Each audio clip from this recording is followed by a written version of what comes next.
More games like that, and I'll have gray hairs by the time I'm 27. YouTube, what's going on? It's Juan Gotti here with yet another Washington football team post-game video as we just finished watching the Washington football team beat the New York Giants 30-29 on Thursday Night Football. And what a game, man. First, can I start off by saying Hopkins has to go. Dustin Hopkins has to go. I don't care that he made the game-winning field goal. Yes, I'm happy we won. I'll take the W by any way we can get it, but Hopkins has to go. It's getting to the point where we need to trade for a kicker. We need to trade for a kicker.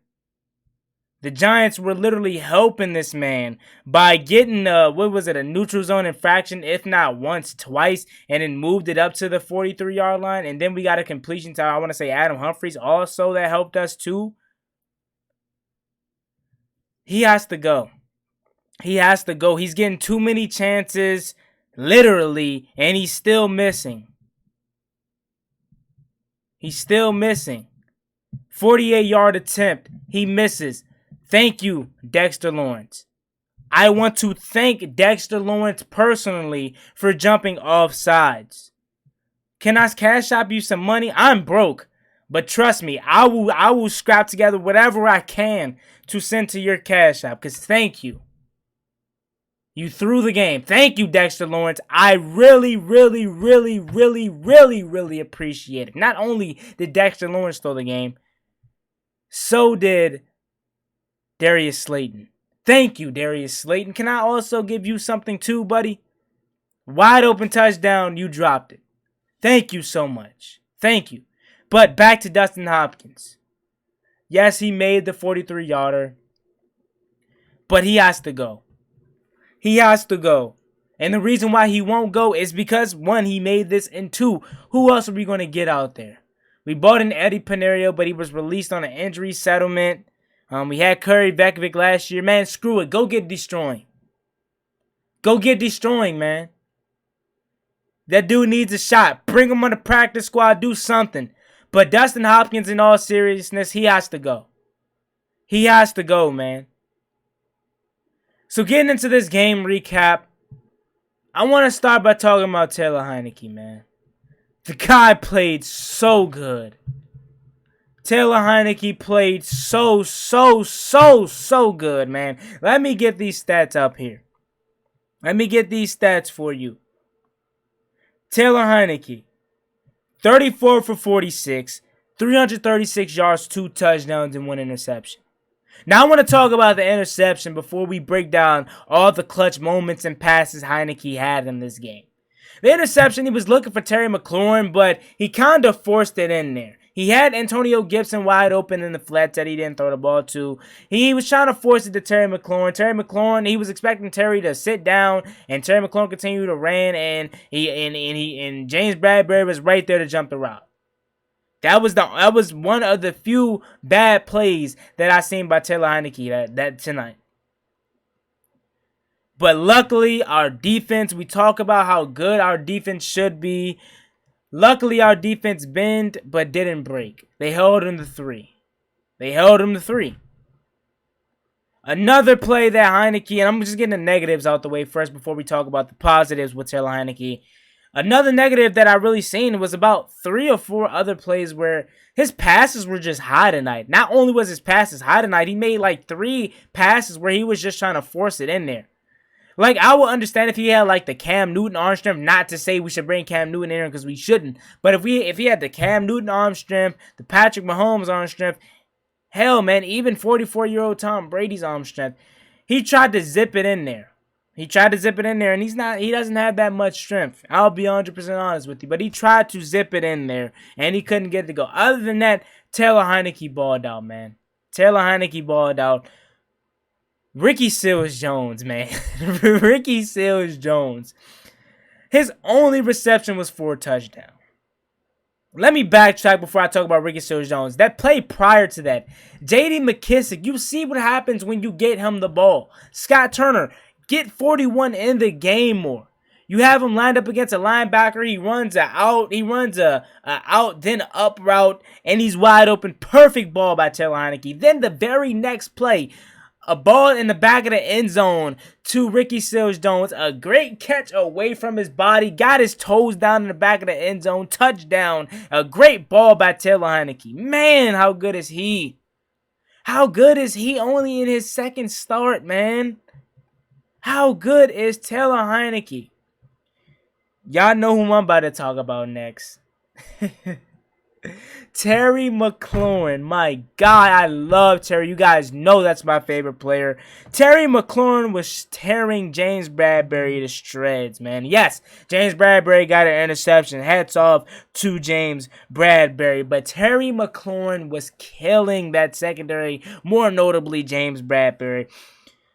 Terry McLaurin had 11 receptions, 107 yards, and a touchdown, and he averaged 9.7 yards a catch.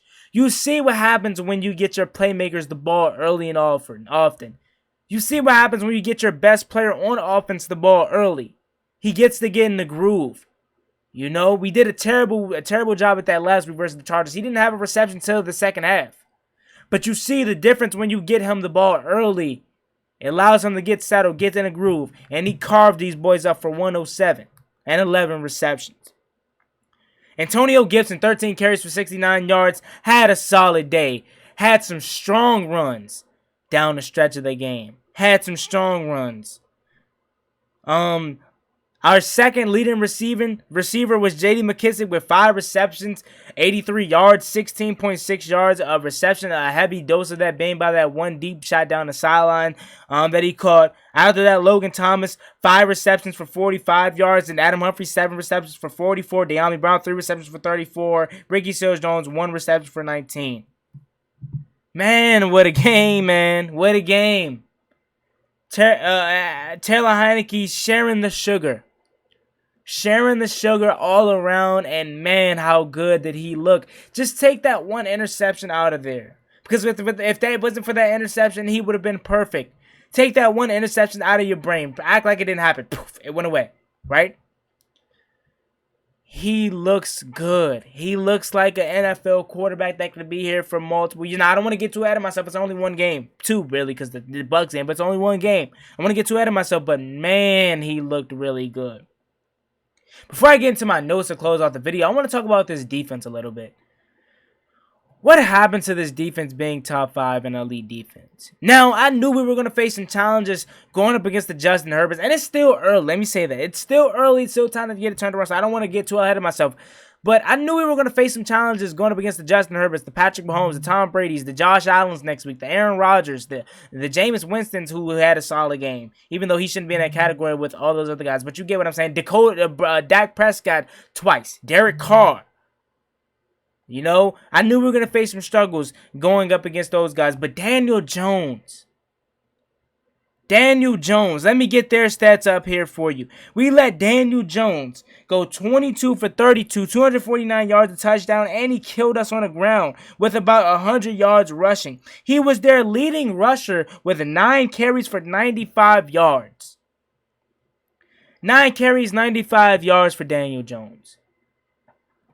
I don't know. I thought this defense was supposed to be elite. Now, it's still time to take that turnaround like I said. It's not the end of the world, but this secondary has to figure it out. This secondary has to figure it the hell out, man. People not playing their zones, playing too far off the ball, dumb penalties. We got to get it figured out, man. We got to get it figured out. Jack Del Rio, man. I don't know what it is with you, man. And I go back to your first year here with us last year. You're a hell of a defensive coordinator. I love you. You've been the best defensive coordinator we had in a while. But you and this soft zone has to stop, man. It has to. You're killing us. All the receiver has to do is go 6 yards and sit down in the zone, and he has a 6-yard gain. Possibly even more because the cornerbacks are playing so far off. He can just have a run out the catch, and he won't get touched till after he picks up the first down. We got to get that shit tightened up, man. We have to. We have to get it tightened up. Next week, that's not flying. I'm telling you that now. That's not flying next week versus Josh Allen. Because he's going to carve us up. Then you think Daniel Jones or something? Josh Allen's going to carve us up. Then the next week we have Matt Ryan. Falcons stink, but he's damn sure capable of carving us up. We got to get it together. Defense, like I said, was the secondary killed us. Now let me get into my notes to close out the show.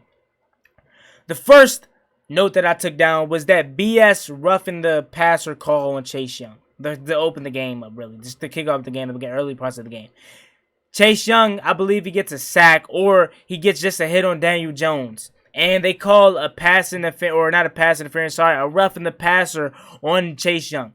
He didn't hit him late, but they called him for driving him into the ground. That's BS, man. He didn't drive him into the ground. He didn't drive him into the ground hard, I should say. It was just a regular tackle that he took him down. How else is he supposed to take him down? It wasn't a malicious, vicious. It wasn't none of that. It was just a regular tackle down, and they called him for that. I felt like that was BS. The refs were terrible on both sides all night. So it wasn't like they were just terrible for us. They were terrible for the Giants, too. I'm not going to lie. On 3rd and 10, we had a chance to get off the field, and we couldn't do it. That goes back to my secondary that I was talking about here. The secondary couldn't get off the field on 3rd and 10. On 3rd downs, that killed us last week versus the Chargers, and on 3rd downs again, it killed us. We couldn't get off the field on 3rd downs, man. And we cannot continue to have that.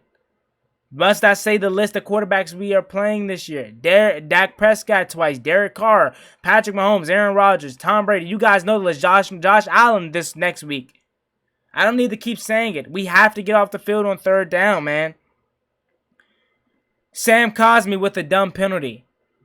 I want to say it was a screen pass to, I want to say either Logan Thomas. He would have had a solid game for about 5, and Sam Cosmi goes to headbutt, leads with the helmet on the defender, and it backs us up. Instead of it being 2nd and about 6, it was 2nd and 22, or 1st and 22, and that basically ended the drive there. Penalties killing us on both sides of the ball. Sam Cosmi killing us killing us, and I understand he's a rookie, so he's gonna take some time. He's gonna be some bumps, lumps, and bruises with Sam Cosmi, so I'm not gonna kill him too much. But man, come on.